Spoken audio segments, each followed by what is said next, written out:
உலக மக்கள் அனைவருக்கும் வணக்கம். நேற்றைய தினம் ஹார்மோன்களுடைய அந்த தயாரிப்புகள், அதனுடைய பலன்கள், மனித ஆயுளில் அதனுடைய பிரயோஜனங்கள், அவை அனைத்தையும் நாம் பார்த்தோம்.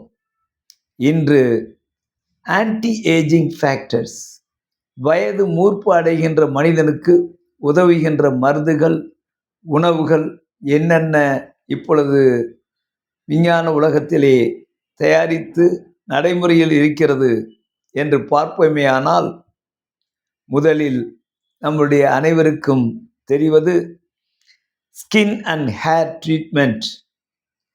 அந்த மனிதன் மூப்பு அடைவதை முதலிலே நமக்கு உணர்த்துவது முகத்தில் ஏற்படுகின்ற சுருக்கங்கள்.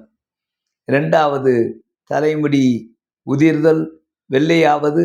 இந்த ட்ரீட்மெண்ட்களுக்கு என்ன பிரயோஜனம்? ஆன்டி ஏஜிங் ஃபேக்டர்ஸ் என்று கூறுகின்ற பொழுது டாக்டர்களால் தேர்ந்தெடுக்கப்பட்டது one of the biological factors platelet rich plasma என்கின்ற ஒரு திரவம்தான்.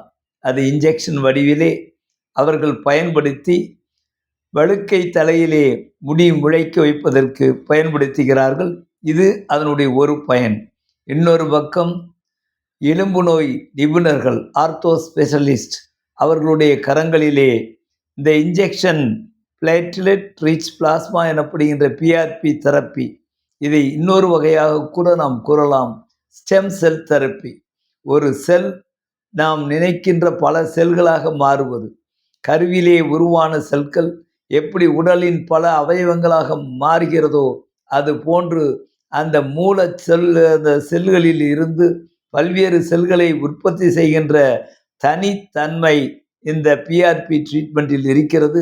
இதில் முழங்கால் மூட்டு வீக்கம், நீ ரீப்ளேஸ்மெண்ட் சர்ஜரி என்ற அளவிலே 3 லட்சம் முதல் 6 லட்சம் செலவாகிறதுக்கு பதிலாக முதலில் அதற்கு ஃபர்ஸ்ட் எய்ட் ட்ரீட்மெண்ட்டாக எல்லா எலும்பு டாக்டர்களும் பயன்படுத்துவது அந்த எலும்பு மூட்டிலே இந்த பிஆர்பி இன்ஜெக்ஷனை கொடுத்து நீண்ட நாட்களுக்கு அதை தள்ளி போடுவதற்கும், அந்த எலும்பு மூட்டுகளுக்கு தேவையான அந்த டிஸ்க், இரண்டாவது அந்த சவ்வுகள் அது வளர்வதற்கும் இதை பயன்படுத்துகிறார்கள். எந்த வகையில் எடுத்துக்கொண்டாலும் வயது மூர்ப்பு அடைகின்ற பொழுது அவரை அந்த தொல்லையிலிருந்து காப்பாற்றுவதற்கு இன்று டாக்டர்களுடைய கையிலே நிரந்தரமாக இருக்கின்றது PRP injection, otherwise stem cell therapy. இதை நான் கூறுகின்ற பொழுது ஒரே ஒரு நினைவுதான். என்னுடைய 50 ஆண்டு கால என்னுடைய அனுபவத்தில் ஒரு முறை என்னுடைய பேராசிரியர் அவர்கள் சந்தித்து பேசிக்கொண்டிருக்கின்ற பொழுது அன்றைய தினம் இந்து பேப்பரிலே ஒரு கட்டுரை வந்தது. தக்காளி செடியிலே சீக்கிரம் பழுப்பதால் இந்தியாவிற்கு 6000 கோடி நஷ்டமாகிறது என்று நினைத்த அந்த விஞ்ஞானி, அது காயாயிருந்து அது பழுப்படைவதற்கு, பழமாவதற்கு எத்திலின் என்கின்ற அந்த ஹார்மோன் இன்னொரு ஜீன் கண்ட்ரோலில் இருக்குது.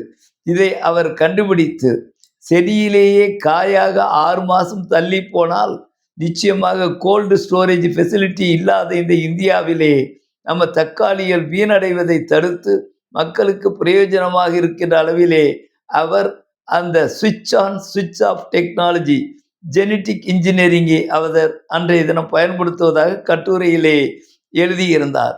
இதை எண்ணின நான் அதை என்னுடைய பேராசிரியரிடம் கூறுகின்ற பொழுது, டாக்டர் அமீர், இது நல்ல கட்டுரையாக இருக்கிறதே, தக்காளி பழுப்பதை அதை பழமாக மாறுவதை தடுக்க முடியும் என்றால் நம்மளுடைய வழுக்க தலையிலே முடி உதிர்வதையும் முடி வெள்ளையாவதையும் தடுப்பதற்கு ஏதாவது அந்த விஞ்ஞானி சொல்கிறாரா என்று ஒரு கேள்வியையும் கேட்டு வைத்தார்.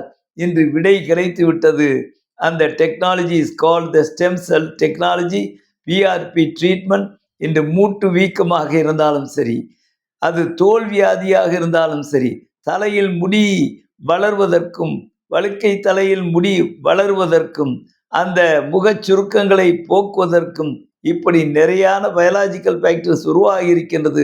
முதலில் நமக்கு தெரிந்தது, உலகம் முழுவதும் டாக்டர்களால் பயன்படுத்தப்படுகின்றது முக்கியமாக PRP treatment plasma rich protein என்கின்ற இந்த விஞ்ஞானத்தை மருத்துவ ரீதியாக ஆராய்ச்சி செய்து வெளியிடப்பட்டுள்ள இந்த விஞ்ஞானம் போன்று வயது மூப்பிற்கு ஆன்டி ஏஜிங் என்ற தலைப்பிலே இனி வருகின்ற காலங்களில் அதை பற்றி 3-4 தலைப்பிலே நாம் சிந்திக்க இருக்கின்றோம்.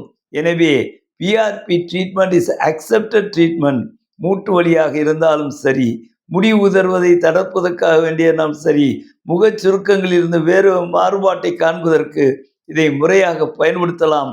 இது மருத்துவ விஞ்ஞானம், நவீன மருத்துவ விஞ்ஞானம் நமக்கு தந்த ஒரு பெருங்கொடையாக நான் கருதுகிறேன்.